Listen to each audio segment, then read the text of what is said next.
हे guys, good evening. So guys, ये Vision की 18 मई की डेली करंट अफेयर्स की मैगजीन है। तो गाइस, अगर आपने मेरा टेलीग्राम चैनल नहीं ज्वाइन कर रखा है तो आप डिस्क्रिप्शन में जाके लिंक है, वहाँ पे आप ज्वाइन कर सकते हैं। सिमिलरली आप हमारा इंस्टाग्राम पे भी पेज फॉलो कर सकते हैं, आपको डिस्क्रिप्शन में लिंक मिल जाएगा। तो चलिए हम आज की फर्स्ट न्यूज़ स्टार्ट करते हैं। That is the cabinet approve proposal for the creation of legislative council in the West Bengal. आपको पता है जैसे पार्लियामेंट सेंट्रल लेवल पे 2 हाउसेज होते हैं। आपको पता है हमारा इंडिया का बाइकैमरल लेजिस्लेचर है, जैसे लोकसभा होता है, राज्यसभा होता है। उसी तरह स्टेट्स पे भी 2 तरह का होता है, लेजिस्लेटिव असेंबली होता है और एक लेजिस्लेटिव काउंसिल होती है। फाइन, हर एक स्टेट में लेजिस्लेटिव असेंबली तो होती है, लेकिन काउंसिल है वो डिपेंड करती है उस स्टेट में कि उसको क्रिएट करनी है या फिर एबॉलिश करनी है। अभी हमने रिसेंट पढ़ा था कि आंध्र प्रदेश ने एबॉलिश के लिए रिक्वेस्ट की है कि वहाँ की जो लेजिस्लेटिव काउंसिल है उसको एबॉलिश किया जाए। ठीक है, तो अभी जो न्यूज़ है वो क्या है कि वेस्ट बंगाल में लेजिस्लेटिव काउंसिल को क्रिएट करने का अप्रूवल मिल गया है। तो गाइस, ये जो हमारी न्यूज़ है GS2 पॉलिटी एंड गवर्नेंस में कवर होगी। इससे पहले क्या है, अगर एक बार वेस्ट बंगाल में लेजिस्लेटिव काउंसिल क्रिएट हो गई तो waste Bengal 7th Indian state बन जाएगी जिसके पास bicameral system of legislature. Bicameral मतलब दोनों चीज़ें होंगी, लेजिस्लेटिव असेंबली भी और लेजिस्लेटिव काउंसिल भी। किस किस स्टेट के बाद?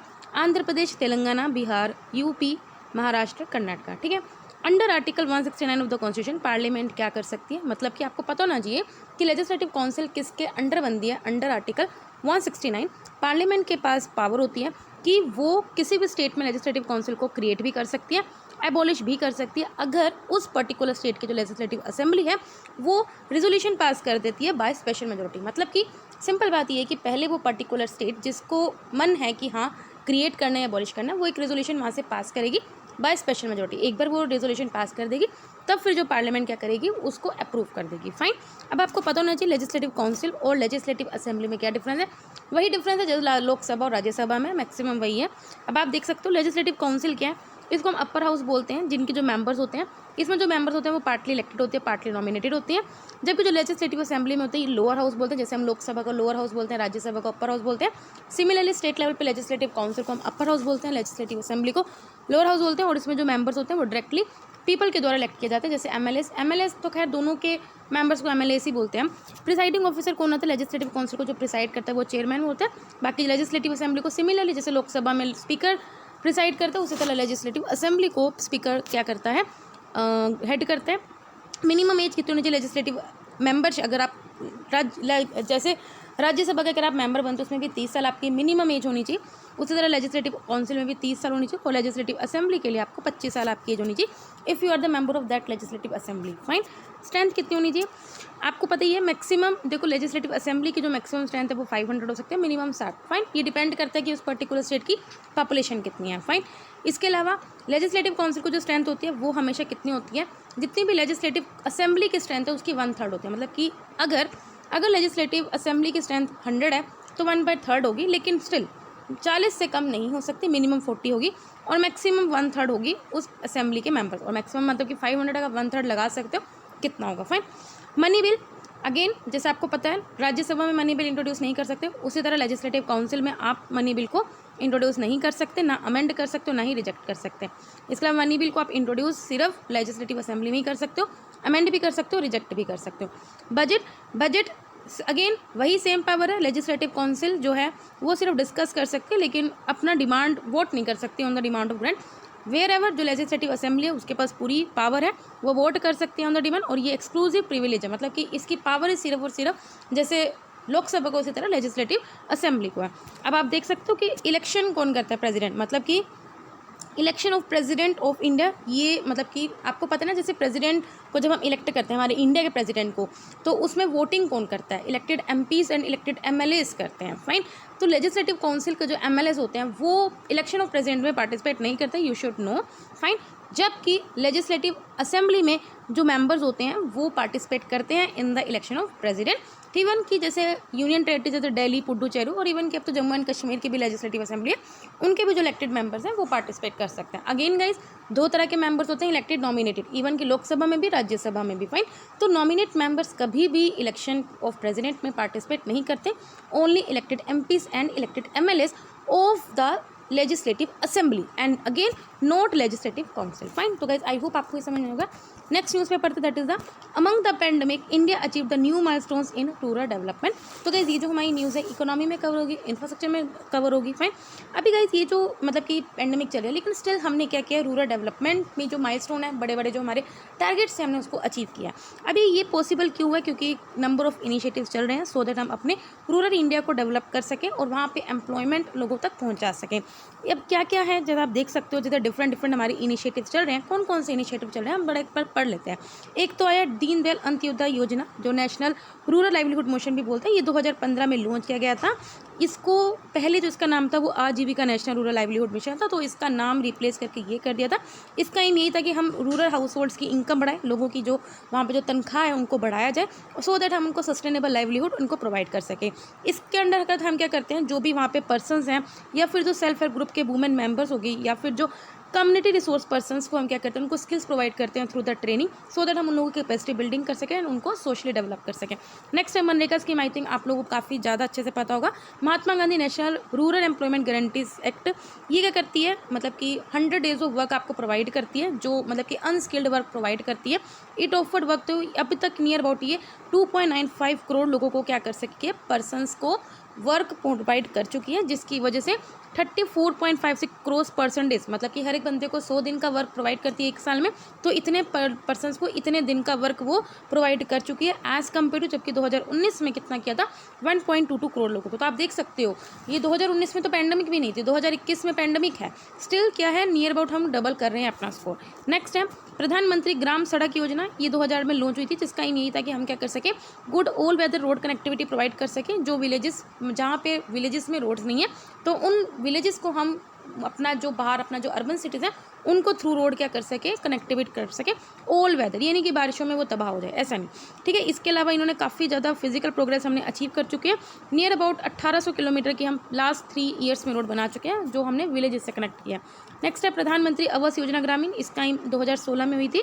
अगेन इसका जो नाम था पहले वो इंदिरा आवास योजना था। इसका एम यही था कि हमें 2022 तक रूरल इंडिया में सभी लोगों को घर प्रोवाइड करना है, हाउसिंग फॉर ऑल। इसमें नियर अबाउट हम कितना खर्चा कर रहे हैं, 5854 करोड़ एज कम्पेयर, मतलब कि 2020-21 में हमने कितना खर्चा किया था, नियर अबाउट 2500 रुपये करोड़, और अभी हमने इसमें एक्सपेंस डबल किया, नियर अबाउट 58,000 करोड़ पे। फाइन, नेक्स्ट न्यूज़ है SEBI, that is the securities and exchange board of India, proposes framework for the gold exchange. तो गाइस ये जो हमारी न्यूज़ इकोनॉमी में कवर होगी। अब ये क्या है, देखो जो SEBI ने जो फ्रेमवर्क प्रपोज किए, जो भी रूल्स एंड रेगुलेशन, देखो फ्रेमवर्क का मतलब क्या होता है, किस तरह से आप रूल बुक एक तरह से। फाइन, तो अभी क्या है, इस फ्रेमवर्क में क्या है, जो हमारा SEBI दैट इज जो मार्केट को रेगुलेट करता है, वो क्या करेगा कि येलो मेटल, जैसे गोल्ड है, गोल्ड येलो मेटल होता है ना, आप किस तरह से उसको ट्रेड कर सकते हो in the form of electronic gold receipts. Fine, मतलब कि आपके पास जो गोल्ड है उसको आप इलेक्ट्रॉनिकली किस तरह से ट्रेड कर सकते हो और किस किस मात्रा में आप इसका ट्रेड करोगे, मतलब कि या तो आप 1 किलो, 100 ग्राम, 50 ग्राम, ठीक है, इन 3 आप रेशोज़ में क्या कर सकते हो, इसका ट्रेड कर सकते हो। ये नहीं कि आपके पास अगर 2 ग्राम है तो आपने कर दिया, नहीं, आपको देखो मिनिमम आपने लिखा हुआ है 50 ग्राम होना चाहिए। फाइन, 5 तोला बोलते हैं, तो 50 ग्राम, 100 ग्राम, 1 किलो, आप इस 3 उसमें क्या कर सकते हो, गोल्ड का ट्रेड कर सकते हो इलेक्ट्रॉनिकली। इसका ऑब्जेक्टिव है कि हम क्या कर सकते हैं, transparent domestic spot price discovery mechanism को हेल्प कर सके, मतलब कि एक्चुअल, क्योंकि माना जा रहा है कि गोल्ड का जो प्राइस है वो अगले आने वाले कुछ सालों में, 5 सालों में आई थिंक 10 टाइम्स बढ़ सकता है। फाइन, तो इसका एम ये है कि so that we can help in having a, तो दैट जो डोमेस्टिक उसका प्राइस होगा कितना होना चाहिए उसको सपोर्ट कर सके। इसके अलावा हम और प्लेयर्स को अट्रैक्ट करेंगे। इलेक्ट्रॉनिक गोल्ड रिसीप्ट से क्या होएगा, जैसे 10 ग्राम, 5 ग्राम, वो लोग भी क्या कर सकते हैं, ट्रेड कर सकते हैं। ये नहीं कि 1 किलो, ऑफकोर्स यार 1 किलो तो सोना मतलब कि 50 लाख का नियर अबाउट, तो इतना तो हर बंदा नहीं कर सकता ना, तो इसलिए हमने 5 ग्राम तक के भी सोने को ट्रेड करने के लिए अलाउड किया। तो इससे जो स्मॉल लोग हैं या फिर जो मिडिल क्लास फैमिली है वो भी ट्रेड में पार्टिसिपेट कर सकती हैं। इसके अलावा हम इंडिया का गुड डिलीवरी स्टैंडर्ड एस्टेब्लिश करेंगे, जैसे लंदन बुलियन मार्केट एसोसिएशन है जो गोल्ड बार्स को एक्रेडिट करते हैं। अगर हमारे इंडिया में भी इलेक्ट्रॉनिक गोल्ड की ट्रेडिंग अच्छी चली तो इंडिया भी अपना इस तरह का कुछ स्टैंडर्ड को डेवलप करेगा। इसके अलावा जो गोल्ड बार्स मतलब कि जैसे सोने की ईंट टाइप होते हैं ना, या फिर उस तरह की बात कर रहे हैं, ठीक है, तो गोल्ड बार्स को हम क्या करेंगे, इसको एक्रेडिटेड करेंगे या either bureau of Indian standard या फिर LBM में, ठीक है। इसके अलावा despite paying second only to China is consumption of gold, India के पास क्या है, India has remained only as a price taker in the global market. Fine, अब EGR इसकी पोजीशन चेंज कर सकता है। अब इंडिया ने इससे पहले क्या एफर्ट्स ले चुका है सो दैट वो गोल्ड को मोबिलाइज कर सके। मोबिलाइज का मतलब क्या है, देखो इंडिया में माना जाता है इंडिया में सबसे ज़्यादा लोगों के पास गोल्ड है, लेकिन गोल्ड क्या हमारे घर में पड़ा रहता है, ठीक है, मतलब कि अपना स्थित पड़ा है, जब कोई मैरिज या फंक्शन है तो आपने पहन लिया, नहीं तो पड़ा है, मतलब कि उसकी कोई वैल्यू नहीं है। तो सिंपल बात है कि हम गोल्ड को अगर ऐसे ही सिंपल पड़ा है तो हम उसको मोबिलाइज करें, एटलीस्ट उसकी ट्रेडिंग करें, ट्रांजेक्शन्स होंगी तो इकोनॉमी हमारी ग्रोथ होगी। तो इसलिए एक गोल्ड मोनेटाइजेशन स्कीम लेके आए थे सो दैट जो अनयूज गोल्ड है जो आपके घरों में पड़ा रहता है हम उसको मोबिलाइज कर सके, जो इंडियन हाउस होल्ड्स में पड़ा रहता है, और सो दैट हम इंडिया का जो करंट अकाउंट डेफिसिट है उसको रिड्यूस कर सकें due to the import of gold, क्योंकि भाई अनयूज पड़ा है और गोल्ड लगातार इंपोर्ट हो जा रहा है। इसके अलावा सोवरेन गोल्ड बॉन्ड स्कीम लेके आए थे सो दैट हम क्या कर सकें, जो फिजिकल गोल्ड की हमारी डिमांड उसको रिड्यूस कर सकें। सिंपल बात ये कि आपकी जो गवर्नमेंट सिक्योरिटीज़ के थ्रू हम क्या करेंगे, जो गोल्ड को हम क्या करेंगे, इशू कर देंगे as an instrument. Fine, next news है that's it. Government introduces the BBB mode, that is a public private partnership mode in the strategic oil reserve. तो क्या ये जो हमारी न्यूज़ है अगेन इकोनॉमी में कवर होगी। अभी क्या है, हम चाह रहे हैं सो दैट हम प्राइवेट सेक्टर के रिसोर्सेज को यूज़ करें, तो प्राइवेट फर्म या फिर जो कंसोर्टियम है वो अपने 2 नए अंडरग्राउंड जो क्रूड ऑयल की स्टोरेज फैसिलिटीज़ हैं under phase second of the Indian strategic petroleum reserve program, उसको हम क्या करेंगे, स्टार्ट करेंगे। अब जरा हम ये पढ़ लेते हैं what is about the Indian strategic petroleum reserve programme.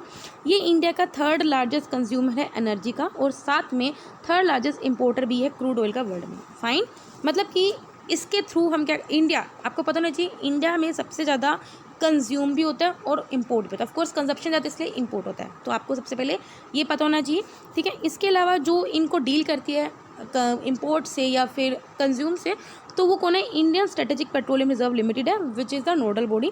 इसके अलावा इससे हम क्या करेंगे, देखो जो हमने प्रोग्राम बनाया हुआ है स्ट्रेटेजिक, मतलब कि हमें क्या करना है, स्ट्रेटेजिकली जो पेट्रोलियम के रिजर्व्स हैं उनको मतलब कि कैसे हम यूज़ करें, तो ये प्रोग्राम इसी के बारे में। इससे हम क्या होएगा, इंडिया क्या करेगा अपना जो, देखो अगर आपको, मैंने पहले भी डिस्कस कर रखा है, अगर आपको इंटरनेशनल एनर्जी एजेंसी IEA का परमानेंट मेंबर बनना है, अभी इंडिया इसका परमानेंट मेंबर नहीं है, अगर आपको IEA का परमानेंट मेंबर बनना है तो उस कंट्री के पास एटलीस्ट एडवांस में 90 दिन का इतना वो होना चाहिए, रिजर्व होना चाहिए। लेकिन इंडिया के पास आई थिंक 72 डेज़ का था, इसलिए इंडिया इसका मेंबर नहीं बन पाया, ठीक है।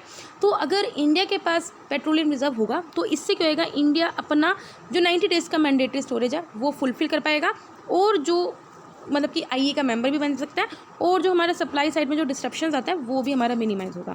इसके अलावा फेज़ 1 आया था पहले, तो जिसमें स्ट्रेटेजिक पेट्रोलियम रिजर्व फैसिलिटीज़ को हमने 3 लोकेशन पर सेटअप किया था। एक विशाखापट्टनम, जो कि हमारा जहाँ पे सबसे ज़्यादा क्रूड ऑयल का रिजर्व माना जाता है, बेंगलुरु और पदोर, यहाँ पे एस्टेब्लिश किया गया था। इसके अलावा एक Abu Dhabi national oil company और नेशनल ऑयल कंपनी जो कि UAE की, उन्होंने भी क्या किया था, हमारा इस प्रोग्राम का फेज़ 1 को ज्वाइन किया था बेंगलोर में। फेज़ 2 के अंदर हम क्या करेंगे, उड़ीसा के चंदीखोर में और कर्नाटक के पदूर में 2 additional strategic petroleum reserve facilities को एस्टेब्लिश करेंगे, ठीक है। इसके अलावा हम ये देख सकते हैं ये प्रोग्राम के बारे में, ये स्पेशल पर्पस व्हीकल है जिसको हम 2014 में क्रिएट किए थे। और ये होली ओन्ड सब्सिडी है किसकी, ऑयल इंडस्ट्री डेवलपमेंट बोर्ड, जो किसके अंडर है, ministry of petroleum and natural gas के अंदर। फाइन, नेक्स्ट न्यूज़ पे पढ़ते हैं हम, how lightning flash can kill animals. तो गाइस ये जो हमारी न्यूज़ है एनवायरनमेंट पे कवर हो जाएगी। जैसे बिजली आती है, जैसे बारिशें आ रही है या तूफान आ रहा है तो बिजली कड़कती है, साइक्लोन्स में भी बिजली कड़कती है, तो इससे एनिमल्स कैसे मर सकते हैं, तो इसी बारे में पढ़ा। अभी क्या जो फ्यू एलिमेंट्स हैं असम के बामुनी हिल्स में रिपोर्टेडली डाई मिले हैं ड्यू टू द लाइटिंग, बिजली गिरने की वजह से। लाइटिंग क्या होता है आपको पता ही होगा, जब मतलब कि जब स्टॉर्म्स आता है या फिर तूफान आता है तो उसमें कुछ इलेक्ट्रिक डिस्चार्ज में इम्बैलेंस हो जाता है, जिसकी वजह से जो बिजली है वो क्लाउड्स से गिर के मतलब कि कहाँ पे ग्राउंड पे आ जाती है या फिर विद इन द क्लाउड्स, और मोस्टली जो लाइटिंग होती है वो विद इन द क्लाउड्स ही होती है। अब हम जरा देखते हैं लाइटिंग क्या कर सकती है, एनिमल्स को इंजर भी कर सकती है और किल भी कर सकती है इन अ नंबर ऑफ वेज। जैसे डायरेक्ट फ्लैश मतलब डायरेक्ट गिर जाए, साइड फ्लैश का मतलब कि अगर सपोज करो बिजली साइड में किसी पेड़ पे गिर गई, जैसे ट्री पे गिर गई, लेकिन अगर उसका थोड़ा सा भी इफेक्ट एनिमल पे साथ खड़े हुए इंसान पे पड़ जाए तो वो मर सकता है।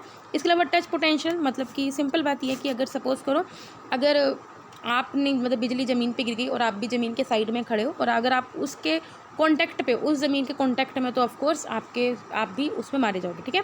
If one part of a tall animal body is in contact, आपको पता है animal is a tall animal, ठीक है, सॉरी एनिमल कह रही हूँ, elephant is a tall animal, ठीक है। तो अगर if one part of a tall animals body is in contact with the ground, जैसे अगर सपोज करो इसका जो कॉन्टैक्ट है, इसकी सूंड कॉन्टैक्ट में है ट्री के, ठीक है, तो वो भी जो लाइटिंग है वो उस पर मतलब कि स्ट्रक हो सकती है और पार्शली क्या कर सकते हैं, आपकी बॉडी से पास आउट हो सकते हैं। स्टेप पोटेंशियल मतलब कि ये मोस्ट कॉमन हजार्ड है जो इसकी वजह से मैक्सिमम लोग इंजर्ड होते हैं, लाइक या फिर मतलब डायरेक्ट अगर तो नहीं गिरती, लेकिन इसके थ्रू मैक्सिमम जो एनिमल्स हैं वो इफेक्ट होते हैं जब एनिमल फ्रंट या फिर hind feet are far enough apart, a partial current में pass through the body in certain circumstances. Simple बात ये है कि इसमें क्या होता है, जब कोई एनिमल का, किसी भी एनिमल का आधा हिस्सा या फिर पीछे का कुछ हिस्सा इनफ मतलब कितने डिस्टेंस पे है लेकिन स्टिल करंट क्या है कुछ उसकी बॉडी में पास हो जाता है, फाइन। या फिर जो पोटेंशियल डिफरेंस है वो डिस्टेंस के साथ इंक्रीज होता रहे, ठीक है। जितना पोटेंशियल डिफरेंस इंक्रीज होगा तो उतना जल्दी आपकी बॉडी में करंट दौड़ेगा, इसकी वजह से एलिफेंट ज़्यादा वल्नरेबल हो जाते हैं। नेक्स्ट है, अभी के यूनियन गवर्नमेंट ने कॉमन अलर्ट प्रोटोकॉल डेवलप किया जिसमें हम क्या करेंगे, लोगों को वार्न करेंगे सो दैट जैसे लाइटनिंग होने वाली थंडर स्टॉर्म्स है तो इनसे हम पहले लोगों को वार्न कर देंगे सो दैट वो अपने आप को बचा सकें। इसके अलावा जो Indian institute of tropical metrology जो पुणे में है और साथ में अर्थ सिस्टम साइंस ऑर्गेनाइजेशन है, उन्होंने एक ऐप डेवलप करी है that is the Damini, so that हम लाइटिंग एक्टिविटीज़ को मॉनिटर कर सकें, fine. So you should know what is Damini. Damini एक ऐप है जो किसके द्वारा डेवलप की गई है, ये आपको पता होना चाहिए किसके लिए, to monitor the lighting activity. अब हम बढ़ते हैं अपनी छोटी छोटी न्यूज़ पे। पहला है एकलव्य मॉडल रेजिडेंशियल स्कूल, हमने ये पहले भी काफ़ी बार पढ़ा हुआ है। अभी क्या जो मिनिस्ट्री ऑफ ट्राइबल अफेयर्स है और साथ में जो माइक्रोसॉफ्ट है उन दोनों ने क्या है मेमोरेंडम ऑफ अंडरस्टैंडिंग साइन किया सो दैट हम क्या कर सकें, स्कूल्स को डिजिटली ट्रांसफॉर्म कर सकें, जैसे एकलव्य मॉडल रेजिडेंशियल स्कूल्स को और आश्रम स्कूल्स को। देखो आपको पता है इंडिया में लिटरेसी रेट पहले ही कम है, स्पेशली जो पुअर चिल्ड्रन हैं या फिर जो ट्राइबल बच्चे हैं वो लोगों के पास तो मतलब कि स्कूल तक के जाने का असेस नहीं था। तो डिजिटली आप कोरोना के टाइम में लॉकडाउन हो गया तो बच्चे बहुत ज़्यादा बैकवर्ड हो गए हैं डिजिटली, तो बहुत मुश्किल है उन लोगों को मतलब कि पढ़ाना, तो इसलिए स्कूल्स को डिजिटली ट्रांसफॉर्म करने की बात हो रही है। अब आपको एकलव्य मॉडल रेजिडेंशियल स्कूल के बारे में पता होना चाहिए, ये जो स्कूल थे 1997 1998 में स्टार्ट किए गए थे सो दैट हम क्वालिटी एजुकेशन प्रोवाइड कर सके to the scheduled tribes children जो रिमोट एरियाज़ में रहते हैं, या फिर उनको हम हायर एजुकेशन और एम्प्लॉयमेंट तक की अपॉर्चुनिटी प्रोवाइड कर सके। प्रेजेंटली इंडिया में इस तरह के 190 स्कूल्स हैं जो फंक्शनिंग कर रहे हैं और her with one such school in each block, और मतलब कि जहाँ पे ट्राइबल पॉपुलेशन 50% से ज़्यादा है या फिर वहाँ पे हर एक उस ब्लॉक में एक स्कूल है और अबव, या फिर जहाँ पे 20,000 ट्राइबल से ज़्यादा पॉपुलेशन है बाय 2022 वहाँ पे क्या एक स्कूल डेवलप हो जाएगा 2022 तक। नेक्स्ट है NPPA that is the national pharmaceutical pricing authority of India. उन्होंने क्या किया, जो 2 कोविड के ड्रग्स हैं बुडसोडाइन एंड द डेक्सामेथासोन, इनके जो प्राइसेस हैं उनको फिक्स कर दिया। अब आपको इस अथॉरिटी के बारे में पता होना चाहिए, it is very important authority. ये अटैच्ड ऑफिस है किसके साथ, डिपार्टमेंट ऑफ फार्मास्यूटिकल्स के साथ, जो क्या करती है जो भी ड्रग प्राइस कंट्रोल ऑर्डर जो भी ऑर्डर्स पास करता है उनके प्रोविजंस को इम्प्लीमेंट करती है, एनफोर्स करती है इन अकॉर्डेंस जो भी उसको पावर दी गई है उसके अकॉर्डिंग, ठीक है। इसके अलावा ये क्या कर सकती है, किसी भी डिवाइसेस मेडिकल डिवाइसेस होगी या फिर प्रोडक्ट्स जो भी ड्रग्स होगी मेडिसिन होंगे उनके प्राइसेस को कंट्रोल करती है under the drugs and cosmetics act. Next है escrow account. I think escrow account मैंने आपको बता रखा है। देखो आपको एक सिंपल में पहले इसको समरी में बताते थे स्क्रू अकाउंट क्या होता है। सपोज करो मतलब एक थर्ड पार्टी अकाउंट होता है, जैसे आपने क्या किया, आपने 50 लाख का एक फ्लैट लेना है दिल्ली में, ये दिल्ली का आपका 50 लाख का फ्लैट बन रहा है, अभी डेवलप बिल्डर बना रहा है लेकिन अभी कंप्लीट नहीं हुआ, तो उसको आप पे शक रहेगा कि यार इसने बुक कर लिया पता नहीं पैसे देगा ही नहीं, और आपको ये कि अगर मैं इसको पैसे दे दूंगा तो पता नहीं ये फ्लैट बना के देगा ही नहीं, तो दोनों को आपस में ट्रस्ट डेफिसिट होता है। तो एस्क्रो अकाउंट क्या होता है, एक थर्ड पार्टी होता है जो क्या करता है, जैसे जितना जितना मकान बनता रहता है वो इस हिसाब से आप यहाँ पैसे डिपॉजिट कराओ और ये वहाँ पे पास करता रहेगा, ठीक है। तो इससे क्या होगा, आपका भी ट्रस्ट बना रहेगा और इनका भी ट्रस्ट बना रहेगा, फाइन। तो रिसेंटली क्या जो सिक्योरिटी एंड अपीलेट ट्रिब्यूनल है ना, उन्होंने नेशनल स्टॉक एक्सचेंज को अलाउ कर दिया कि आप क्या कर सकते हो 6,000 करोड़ रुपीज़ विड्रॉ कर सकते हो जो एस्क्रो अकाउंट में डिपॉजिट है, फाइन। मैंने अभी क्या बोला, जो बिल्डर्स हैं वो क्या करते हैं एस्क्रो अकाउंट से पैसे विड्रॉ करते रहते हैं, और जो हमें जैसे मुझे अगर फ्लैट चाहिए तो मैं यहाँ डिपॉजिट करती रहती हूँ, सपोज करो 50 लाख का तो मैं विद इंस्टॉलमेंट्स यहाँ पे डिपॉजिट करते रहूँगी, ठीक है। एस्क्रो अकाउंट क्या होता है, ये एक थर्ड पार्टी अकाउंट होता है जिसमें फंड्स और एसेट्स रखते हैं जहाँ पे 2 और पार्टीज जब तक ट्रांजेक्शन को कंप्लीट नहीं कर लेती, ठीक है। ये कुछ बेनिफिट्स ऑफर करता है, दैट इज़ कहीं अगर अनसर्टेनिटी ना आ जाए तो उसको प्रिवेंट करता है और आपकी जो भी ऑब्लिगेशन है उनको पूरा करता है, और कैश सिक्योरिटीज़ या जो भी आपने सिक्योरिटी कोलेटरल कोई भी सिक्योरिटी रखी है उनकी कस्टडी को ईज रखता है based on the transaction time. Next है स्नो लेपर्ड। आई थिंक हम पढ़ते रहते हैं स्नो लेपर्ड भी, बट अभी काफ़ी टाइम से नहीं पढ़ा है। अभी के जो वर्ल्ड वाइड फंड है उसने अपनी रिसेंट रिपोर्ट में बोला है कि जो स्नो लेपर्ड का 70% से भी ज़्यादा जो हैबिटेट है वो 12 एशियन कंट्रीज़ में लाई करता है, और वो अभी तक अनरिसर्च है, मतलब कि हमने वहाँ पे रिसर्च नहीं करी है। स्नो लेपर्ड के बारे में पता नहीं चाहिए, इंडिया में वेस्टर्न और ईस्टर्न हिमालय से पाए जाएंगे। इनको IUCN रेड लिस्ट में वल्नरेबल लिस्ट किया गया है, इसके अलावा ये हिमाचल प्रदेश का स्टेट एनिमल है और इसके अलावा पाकिस्तान और अफगानिस्तान का भी ये नेशनल हेरिटेज एनिमल है। कंजर्वेशन प्रोग्राम चला रखा है इंडिया में प्रोजेक्ट स्नो लेपर्ड। इसके अलावा WWF इंडिया का जो है उसने लद्दाख का कारगिल एरिया, नॉर्थ सिक्किम और वेस्टर्न अरुणाचल प्रदेश को फोकस एरिया घोषित कर रखा है सो दैट हम स्नो लेपर्ड को कंजर्व कर सकें। नेक्स्ट है कटकारी ट्राइब। देखो गाइस आज मैंने एक क्वेश्चन डाला था, टेलीग्राम पे भी डाला था, इंस्टाग्राम पे भी डाला था और मैंने यूट्यूब के कम्युनिटी पेज पे भी डाला था, ठीक है। तो अगर आप तीनों जगह फॉलो करते हो तो बढ़िया है, नहीं तो एटलीस्ट एक जगह तो बने रहो, ठीक है, तो फिर आपके पास मिलता रहे। कटकारी ट्राइब क्या है? It is one of the, ये एक 75 पर्टिकुलरली वनरेबल ट्राइबल ग्रुप्स में से एक ऐसी ट्राइब है जो मेनली कहाँ पे रहती है, महाराष्ट्र और गुजरात के कुछ पार्ट्स में। इनको हम कठोडीज भी बोलते हैं बिकॉज जो इनका ये जो ऑक्यूपेशन करते थे, जो उनका पुराना काम था वो क्या बनाना था, कतेचू बनाना था, एक कट्ठा बनाना था।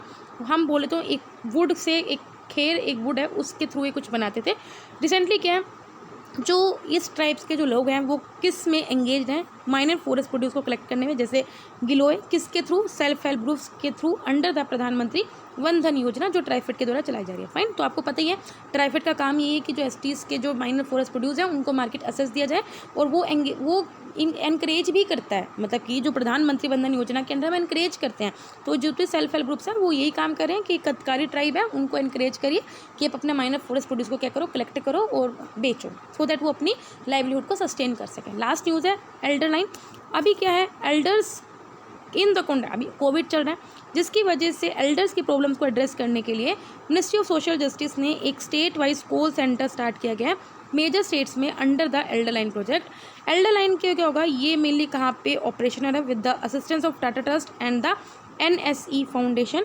ये फैसिलिटी ऑलरेडी कुछ 5 मेजर स्टेट्स में ऑपरेशनल है, जैसे UP, Madhya Pradesh, Rajasthan, Tamil Nadu and Karnataka. Fine, तो गाइस यहाँ पे जो हमारे डेली करंट अफेयर्स है वो कंप्लीट होते हैं। अगर आपको वीडियो पसंद आए तो लाइक करना, कोई डाउट तो कमेंट करना। तब तक के लिए बाय बाय, टाटा।